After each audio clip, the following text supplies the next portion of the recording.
जय हिंद। आप सभी देशवासियों को गणतंत्र दिवस अर्थात रिपब्लिक डे की ढेर सारी शुभकामनाएं। ना पूछो जमाने से कि क्या हमारी कहानी है, हमारी तो पहचान सिर्फ यह है कि हम एक हिंदुस्तानी हैं। जय हिंद, जय भारत। जय हिंद दोस्तों।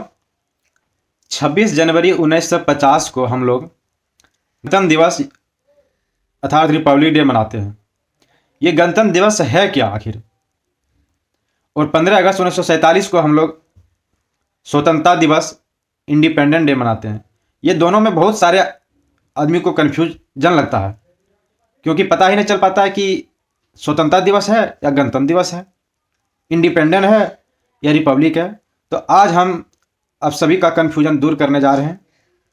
जैसे कि हमारे भारत 15 अगस्त 1947 को आज़ाद हुआ था, तो हम लोग 15 अगस्त स्वतंत्रता दिवस मनाते हैं, इंडिपेंडेंट डे।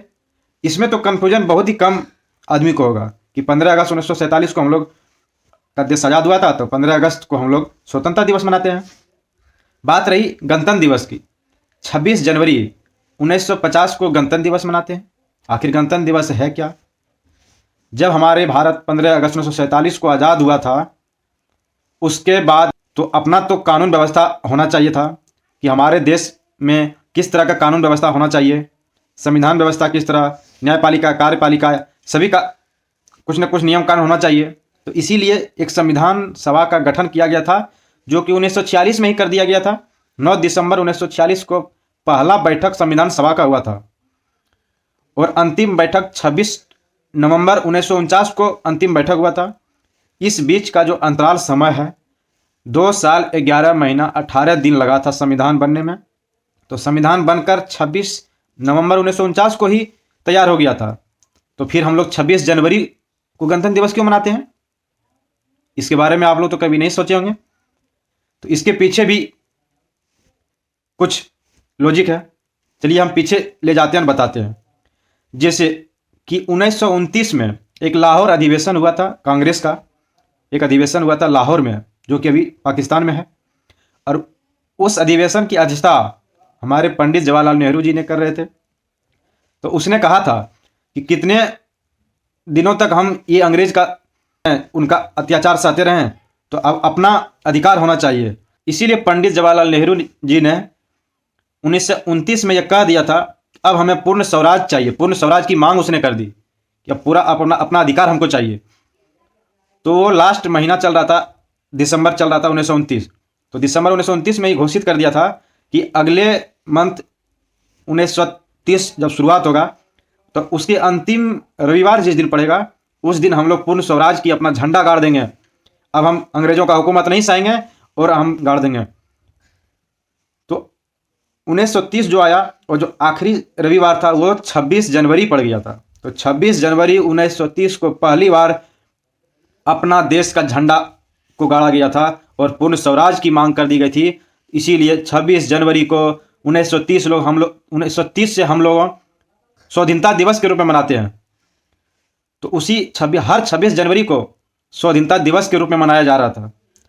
तो इधर पे अब 26 नवंबर आ गया था और 26 नवंबर 1949 को हमारा संविधान बनकर तैयार हो गया था। तो अगर मान लीजिए 26 नवंबर 1949 को अगर संविधान लागू कर दिया जाता, तो फिर 2 मंथ के बाद 26 जनवरी को भी एक स्वाधीनता दिवस मनाया जाता। तो 2-2 दिवस मनाना पड़ता हम लोगों को, क्योंकि जो पूर्व से ही अपना प्रचलन था, हम लोग शुरुआत जब कर दिए थे पूर्ण स्वराज की मांग 1930 से, तो 20 वर्ष का जो हम लोग कठिन परिश्रम किया तो उसको भूलना पड़ जाता। तो इसीलिए हमारे सभी प्रतिष्ठित जितने भी उस टाइम के हमारे स्वतंत्रता सेनानी भाइयों लोग थे, चाचा लोग थे, वो लोगों ने निर्णय लिया कि 26 नवंबर 1949 तो आ ही गया है और 26 जनवरी में सिर्फ 2 मंथ की बाकी है, तो क्यों ना 2 मंथ हम लोग इंतजार कर लिया जाए और 26 जनवरी को ही गणतंत्र दिवस लागू किया जाए, अपना संविधान को लागू किया जाए। तो सभी लोग मान गए और 2 मंथ के बाद, यानी संविधान बनने के 2 मंथ के बाद लागू किया गया पूरे भारत में। 26 जनवरी 1950 ईस्वी को पूरे भारत में संविधान लागू कर दिया गया। और संविधान बनाने में मुख्य कार्य हमारे बाबा साहेब भीमराव अंबेडकर के द्वारा बनाया गया था। और वही संविधान के अनुसार आज पूरे भारत में विधि व्यवस्था, कानून व्यवस्था सभी चल रहा है। और आज हम लोग और आप लोग जो बात कर रहे हैं, चल रहे हैं, फिर रहे, घूम रहे हैं, हर चीज़ के बारे में पहले ही लिख दिया गया है संविधान में। उसी के अनुसार, कानून के अनुसार हम लोग चल रहे हैं और सभी भारत देशवासियों चल रहे हैं। इसी के साथ मैं अब ज़्यादा कुछ नहीं बोलना चाहता हूँ। जय हिंद, जय भारत। अगर वीडियो अच्छा लगा तो सब्सक्राइब, लाइक एंड फॉलो जरूर कर दीजिएगा दोस्तों। जय हिंद।